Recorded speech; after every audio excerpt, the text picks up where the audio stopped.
কি দেখুন এটার অধিকার নাই বুঝছেন দেখা এটা হচ্ছে বাক স্বাধীনতা নাই এই ক্যাম্পাসে না এটা পোলাপান এর মধ্যে নিয়ে বসাইছে উনি কি এর উপরে উঠছে এত উঁচা অমানবিক সবকিছু এত চেয়ারের উপরে আছে।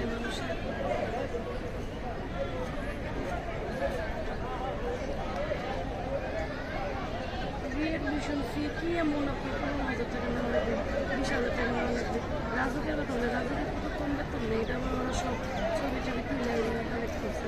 রাজুকের